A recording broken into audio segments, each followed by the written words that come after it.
right, we're continuing our foray into historic markers here in Monroe County. This thing hates me. So we're here. We're looking for more and trying to get them all so you can learn along with us about the history of this county. So stay tuned. We're going to continue going. So stay tuned for more Monroe County. All right. We are here for this building, which was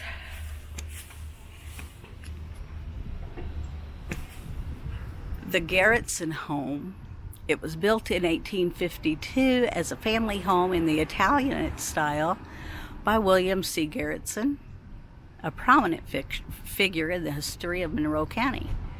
He was a direct relative of James Garretson, one of the founding fathers of Bellefontaine in 1781.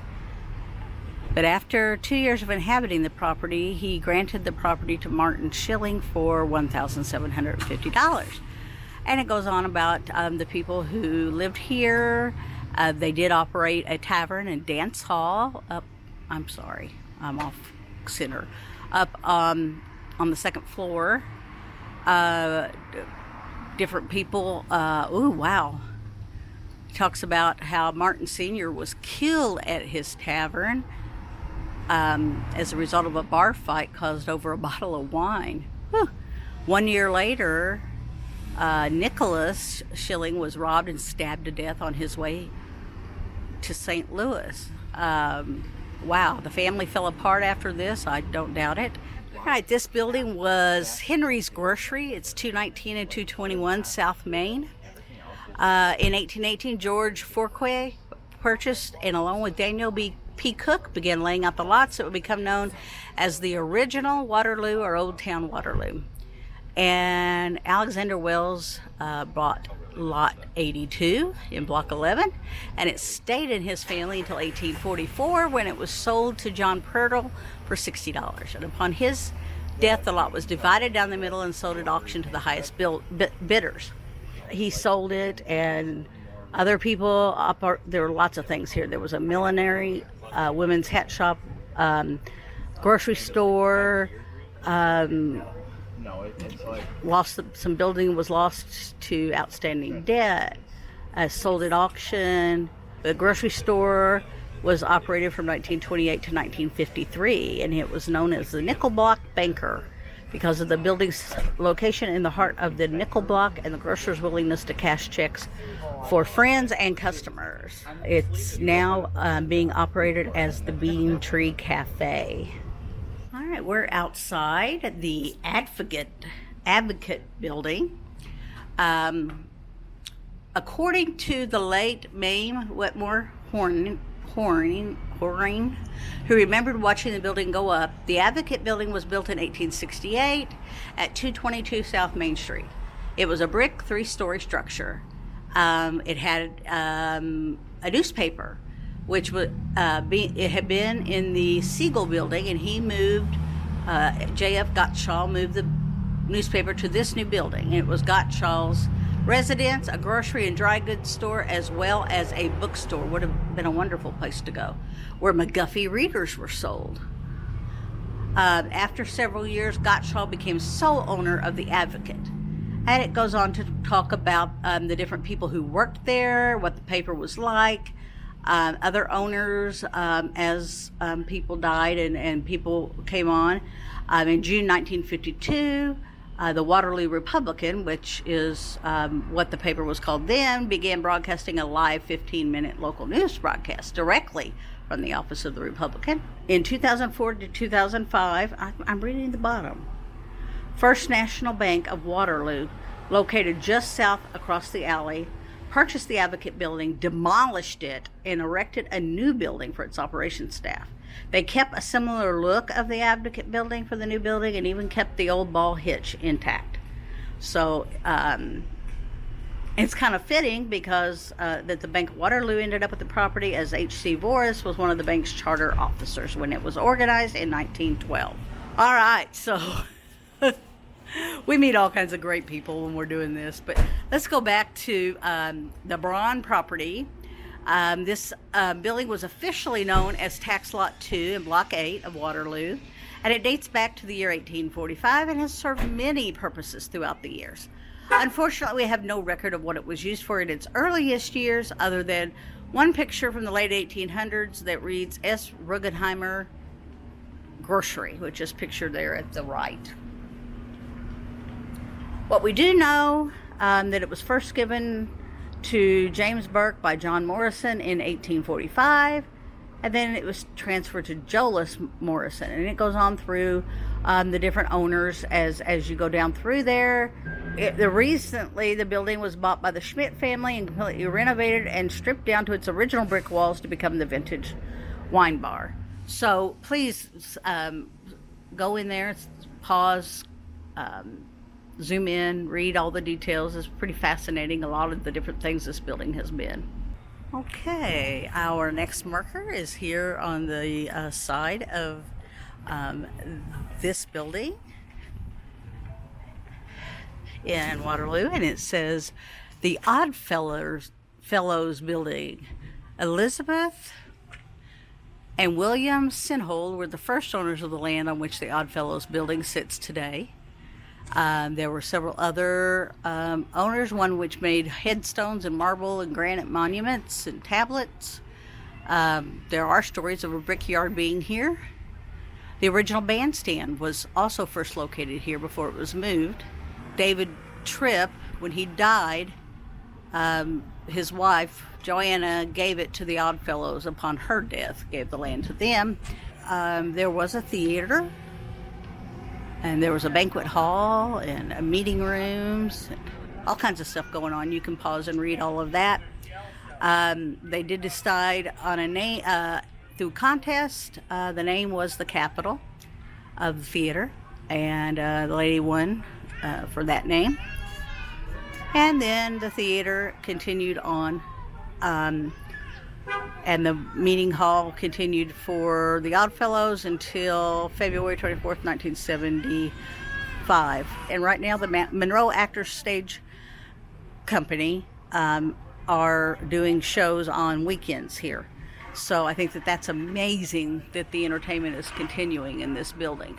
All right, we are here outside the Harrisonville Telephone Company in Waterloo, which has a very extensive history. It has been expanded, looks like, many times. It's 213 South Main Street, and that became the headquarters of Harrisonville Telephone Company in 1905, when the company moved in, occupying 1/4 of the building. At that time, the remaining space was apartments. As they grew, by the early 1960s, they occupied the entire building, and in 1969, occupied the second floor of 211 South Main Street as well.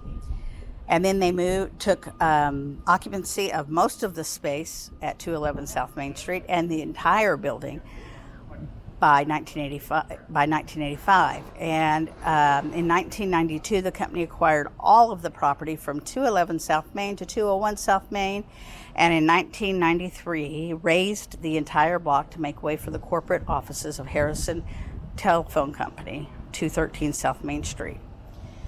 Here's what was in some of the other buildings that they took occupancy of and raised.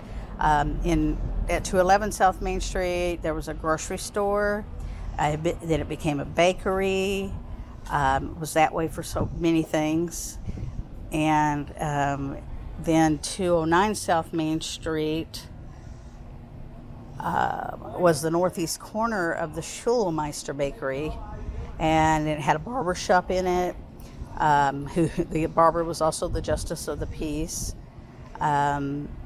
And then some law offices were there before the telephone company took occupancy. And then 205 to 207 South Main Street, prior to 1947, the Myers sisters operated a dry goods business at this location. And in 1947, then it was continued by Joseph Tucker and his family.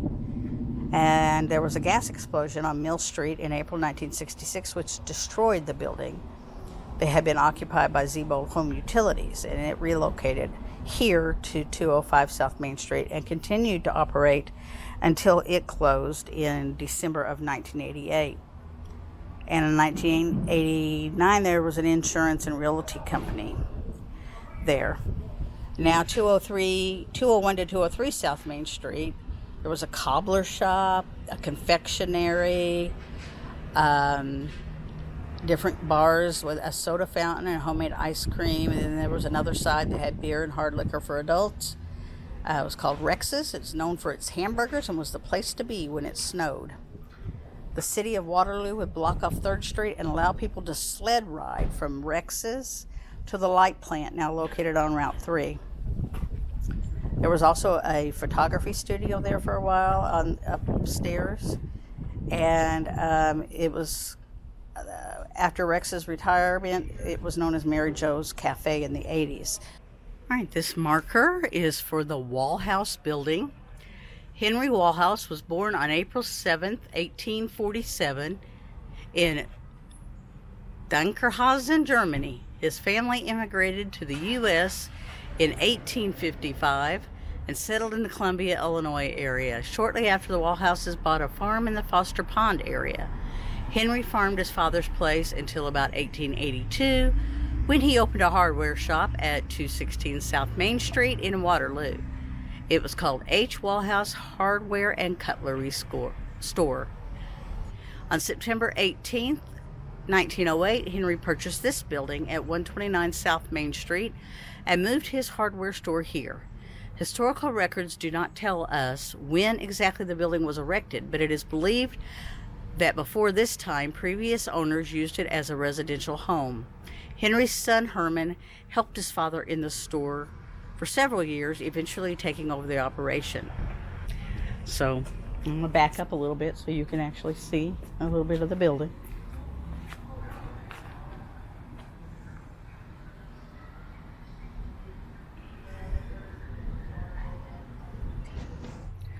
This building is the Kuenster Building, 123 South Main.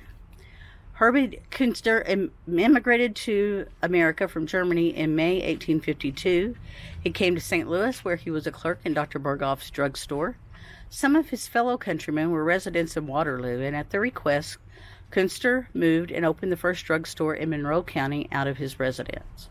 In 1865, Kuenster moved the business to the old Borchert property on Main Street. The building was demolished in 1871, and the new H. Kuenster Building was completed in 1872, perhaps the largest and finest building for business purposes, not just in Waterloo, but in all of Monroe County for its time. This is the building still standing today.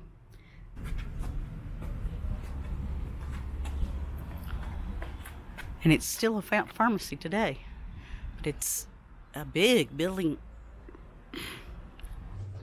This is a second marker on the Kuenster Building at 123 South Main.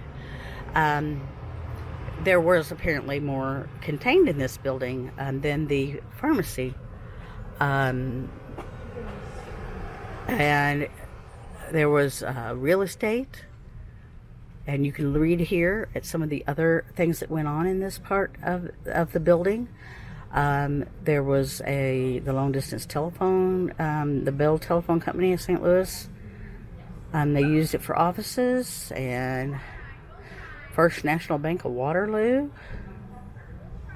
I'm not going to do a lot of reading on this one simply because of the music, but this is the City Hotel building at 121 South Main. The Moores, it looks like, opened a mercantile store here to begin with, and then the building was demolished and a hotel was built, and it's still standing today. So there, if you want to read the rest of it, just pause. And then I'll back out here so you can see a little bit of the building.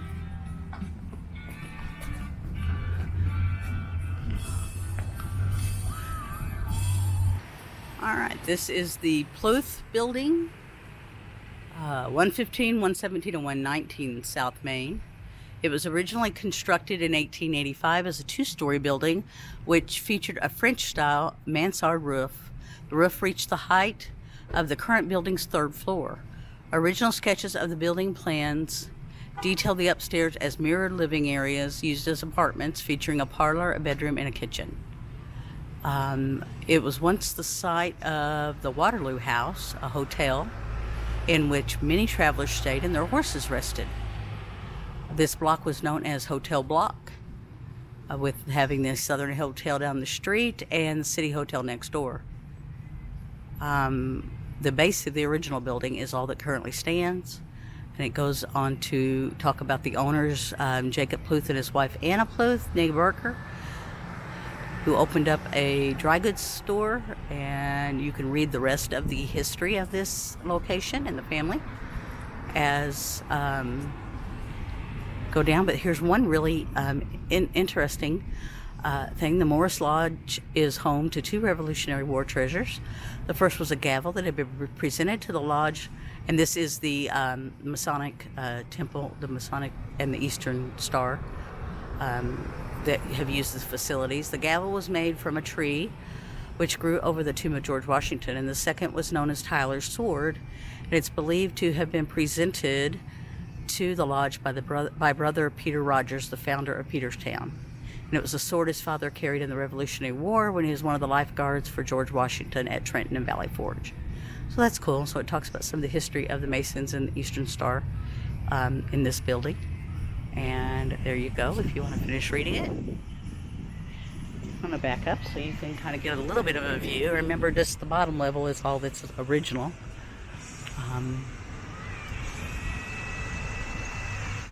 All right, this is the State Bank of Waterloo, 113 South Main. Records dating back to 1837 tell us that David Ditch, an early pioneer of Waterloo, was the original owner of this property. David Ditch is known for operating Waterloo's first hotel and bar, called Ditch Tavern, which was about 2 blocks north of here. In November of 1870, 113 South Main was purchased by Louis Bursch Jr., who then opened Bursch's Jewelry Store. 22 years later, Bursch Jr. filed bankruptcy, and in 1892, the building was auctioned off by the state, and the State Bank of Waterloo purchased the property known as the Bursch site for $4,000 from William H. Horning on February 1st, 1894. And it goes on to talk about the bank history, that they did tear down the existing building and built the present building, and the bank has been remodeled several times. But you can pause and read the rest of the story here, and there is currently an engineering firm in the bank location. So I'm going to back out here so that you can see the building.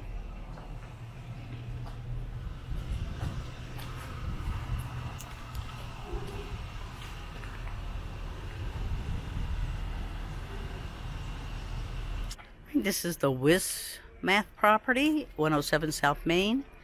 It's officially known as Tax Lot 11 in Block 12 of Old Town, now a city of Waterloo, Monroe County, Illinois. Property deeds date back to 1867 when its first owners, John and Mary Harms, sold the property to William and Agnes Lofnick.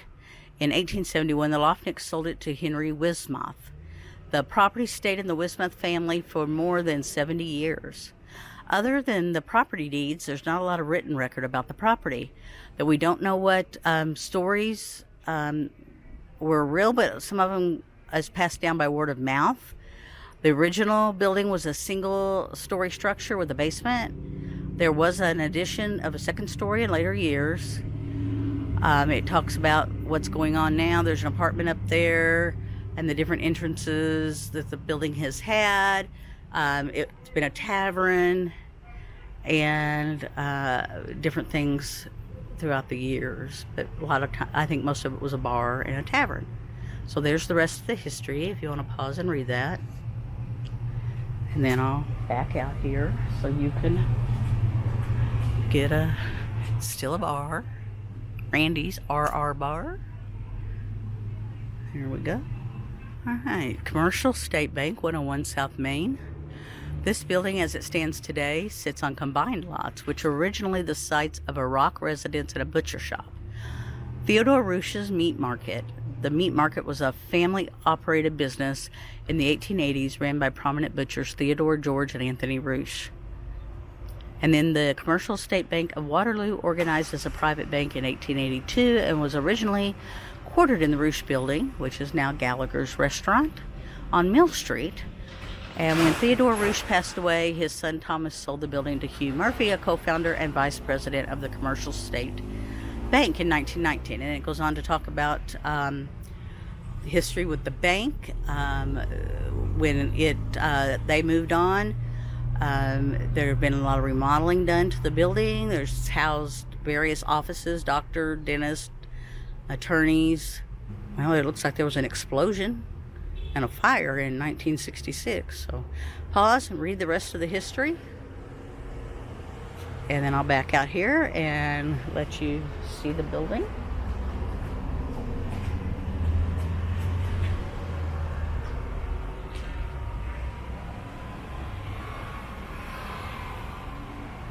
All right, this is the Oldendorf-Horn Building, located at 116 North Main Street. It dates back to the year 1843. There's not a whole lot known about its original owners, which were the Pirtles.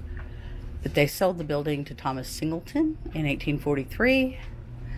And then in 1846, Jacob Oldendorf purchased the property. And he came from Germany as a young man. And they operated Oldendorf Brothers, an iron plow and wagon shop. He invented an iron plowshare that was a specialty in its day. In 1847, he built a home for himself just north of this building, which still stands today. And this property remained in the Oldendorf family for over 60 years until he passed away in 1906. And it talks about the various owners of the property after that, and it's sold later on at public auction. There was a car dealership here for many years, and a laundromat which was destroyed by a natural gas explosion. You may pause and read the history if you want a closer idea of what went on here in this building. I'll back out and show it to you, but I don't think it's not got a whole lot of original features left. Again, it got blown up, in a explosion. So, all right, this is the Schor Brewing Company at 117 North Main. The first brewery established in Waterloo, the Keckle Brewery, was built at this location in 1847 by John and Elizabeth Keckle. It is believed to have been a wooden structure, which was replaced by a brick building in 1852. John Keckle ran the brewery until 1865 and then leased it to other parties. Operations ceased at the brewery in the mid-1870s until John Micah Schor and Henry Wilsmeyer purchased the property in 1881 for $8,000. They did try during Prohibition to continue making a legal product called near beer, and which was unsuccessful, and operations were halted. And later, in preparation for the repeal of Prohibition, the brewery renovated and geared up again to produce beer, but they could not recuperate their profits. Here is this building.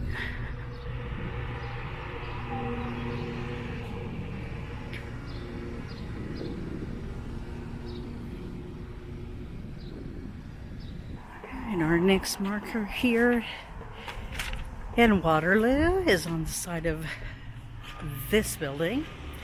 And this was the Adelsberger House. The land on which Hopskeller now stands dates back to March 1816, when William Lemon purchased nearly 255 acres at a cost of $2 per acre. It goes on to say who he sold it to and for what. And then when the town was being planned, it talks about what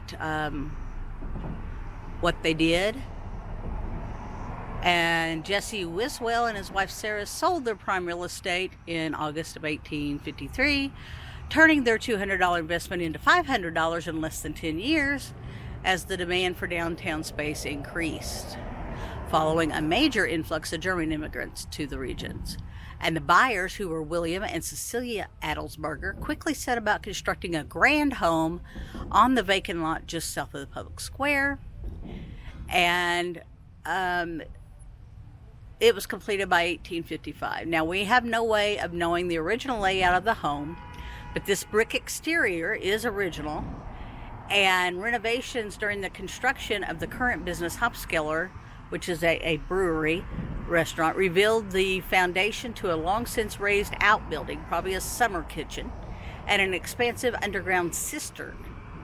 The Adelsbergers sold their home in 1858, and it says he built, the new owner, John Muller, built the western ring, and if you can see a shift in the brick pattern, that shows the later construction.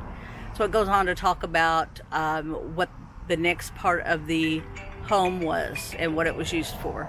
So zoom in and pause and zoom in to read the rest of it.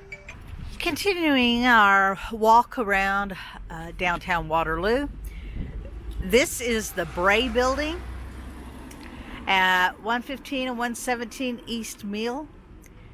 Looks like it was originally purchased by John Coleman and went through several hands until it finally, in 1875, was deeded to Paul Brey, who was a German native.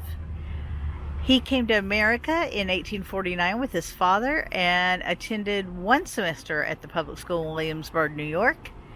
In 1852, he came west to St. Louis to join his father and worked at a wholesale book and stationery house in St. Louis until 1857. After learning the business, he settled in Monroe County and became postmaster in Burkesville. Please, if you want to stop and read this more in more detail, just pause and zoom in, and we're going to move on to the next one. All right, we're here at 110 South Church Street, and this is the Schmitt-Nobbe Building. And it's been a grocery store for the bulk of its existence. There's a long history here. I'm just going to summarize. Ambrose Schmitt inherited the property and they left it to their 5 children. Peter W. Schmidt's AG Super Shop, as it was renamed, held a grand opening on November 29, 1956. It was a great success. And the big feature was the magic doors, the most popular feature, and they had counter conveyor belts. And those new innovations, shoppers no longer had to back out the door, set down their groceries to exit the building, or hand the checker each of individual item for purchase. So that was pretty cool. Right now, it's currently a family-owned John Deere farm equipment dealer and their corporate sales office. So a lot of history here. That's the current company that is in here. So there we go. A lot of history in this building. Grocery stores. All right, this is the Stroh Building. These German names are getting me. Before 1830, John Coleman erected a large windmill at the corner of Main and Mill, where this building stands today. He also owned a mill next door. The mill was changed into an ox mill in 1837 and was destroyed by fire in 1857 when it was a steam mill. Court records indicate the corner was sold by Ferdinand and Williamina Rose to Conrad Stroh on August 6, 1841. The Martin Dunn family had a general store at this location in 1852, and a 3-story building was constructed on the corner about 1860 after the fire of 1857 company. So you can pause that, read the history on this building, and there's really not a lot for me to show you. You can see that it is only 2 stories now. But there we go. Okay, this is on the side of that Edward Jones Financial Advisor's office, and this is a Patriotic Mural hand-painted by Elaine and John Polizzi, and it's dedicated to Adolf Geich, one of the first draftees in World War II, Earl Wrights, who served in the Korean War, and all of the veterans who have ever called the city of Waterloo home. Thank you for your service.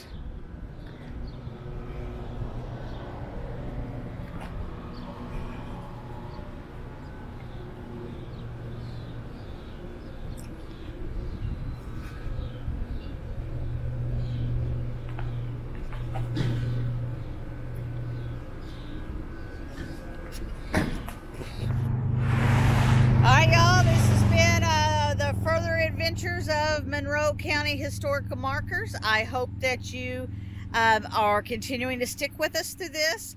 We're going to be continuing to find these markers and get them all done. So stay tuned for the next episode of Monroe County Historic Markers.